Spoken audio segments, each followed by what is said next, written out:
दोस्तों, आज मैं आपके साथ अपने विचार साझा करना चाहता हूँ आर्मीनिया और भारत के संबंधों के बारे में।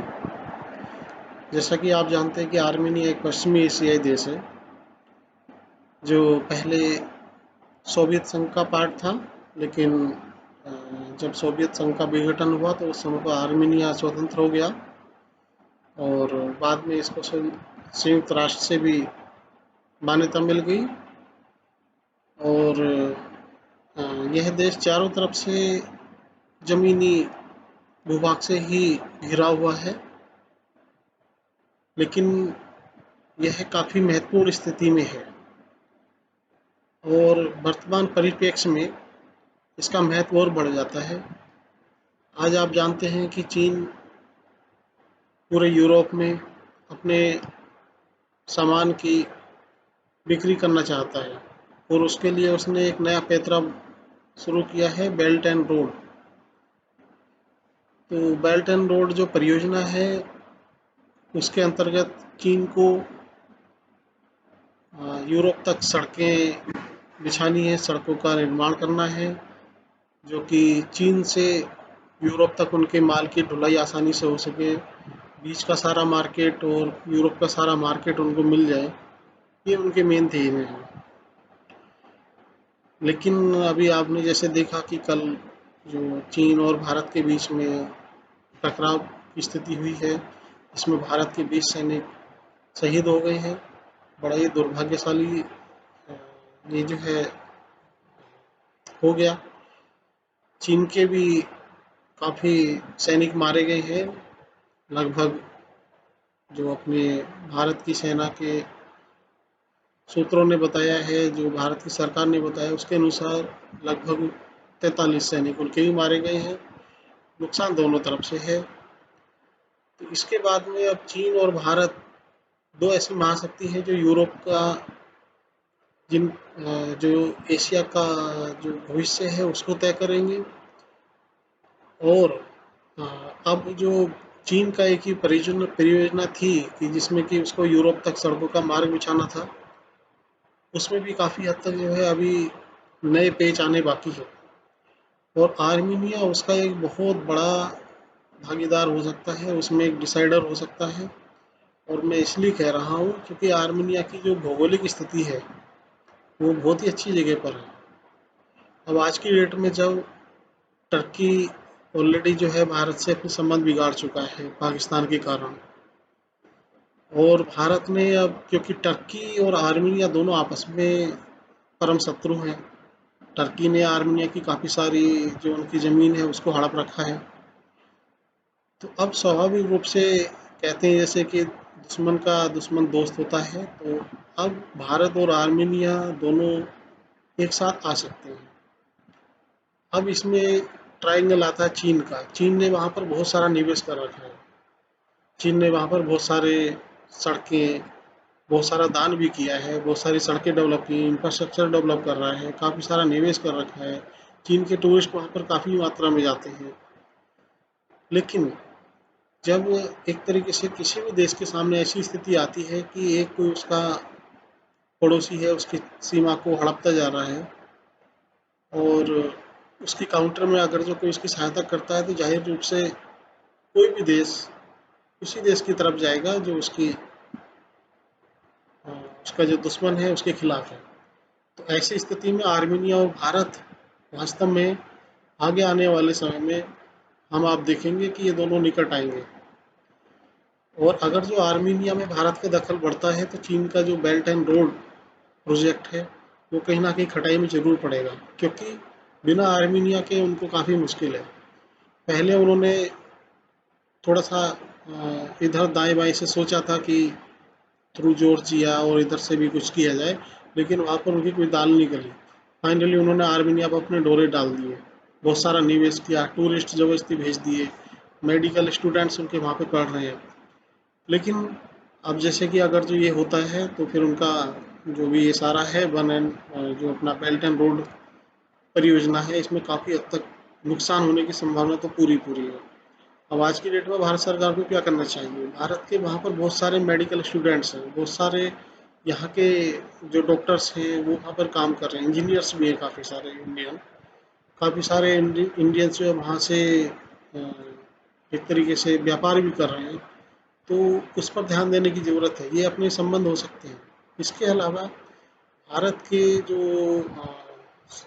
ऐतिहासिक संबंध हैं वो आर्मीनिया और जॉर्जिया दोनों के साथ बहुत गहरे हैं।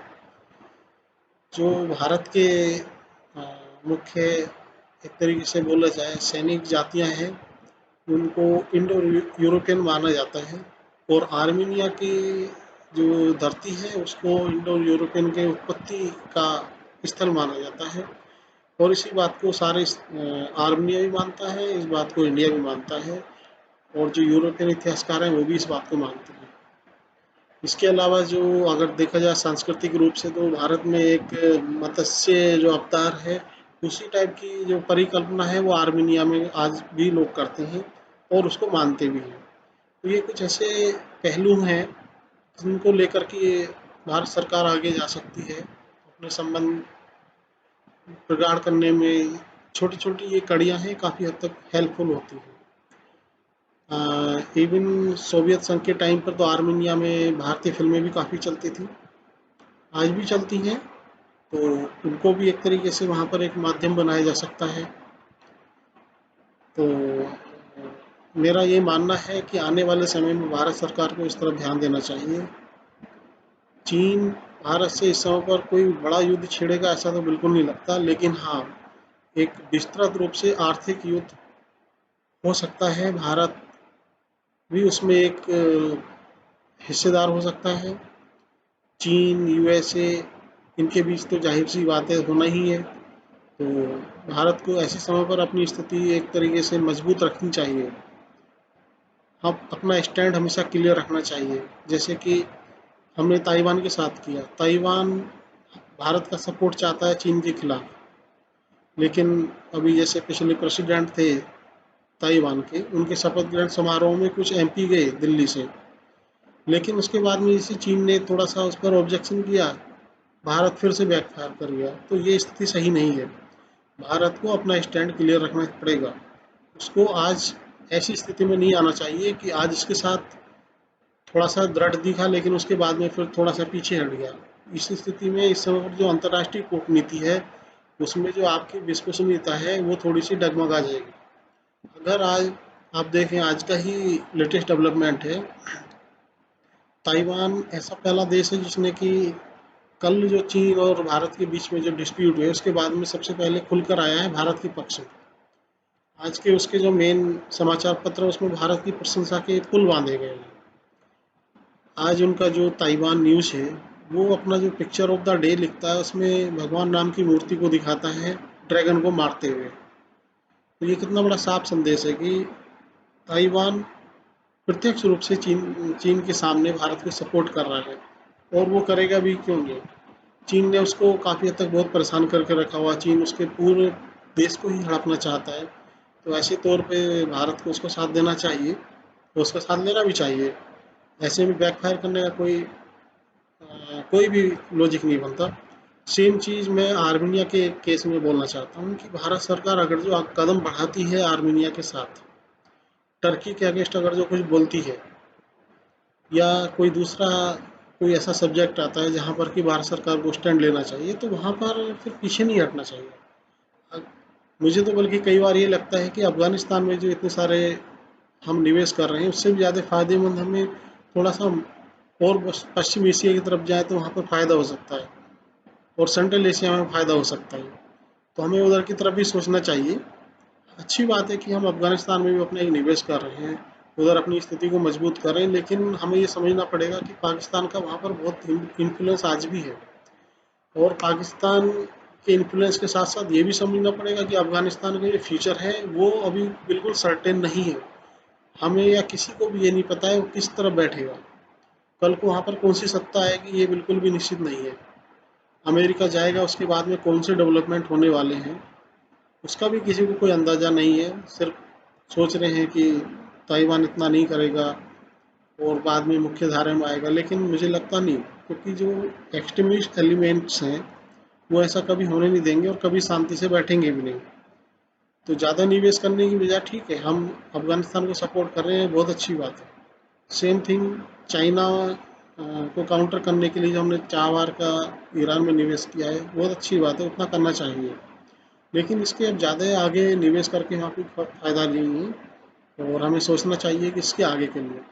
तो मेरे हिसाब से आर्मेनिया और देन जॉर्जिया, ये कुछ ऐसे देश हैं जिनके साथ में वास्तव में जो है भारत को थोड़ा सा और अच्छे से अपने संबंध बनाने पड़ेंगे।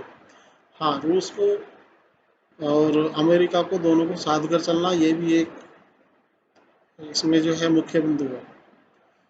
तो ये आज का मेरा थॉट्स थे जो आपके साथ मुझे शेयर करने थे। अगर आपको कुछ इसमें लगता है कि और भी कुछ ऐड किया जा सकता है, या कुछ इसमें आपको लगता है कि कुछ और कमेंट हम जोड़ सकते हैं, तो प्लीज़ इस वीडियो पर कमेंट ज़रूर करें। ये हमें आगे के लिए अपने जो जो भी हमारे विश्लेषण रहेंगे उनमें उनको इम्प्रूव करने के लिए काफ़ी हेल्पफुल रहेगी।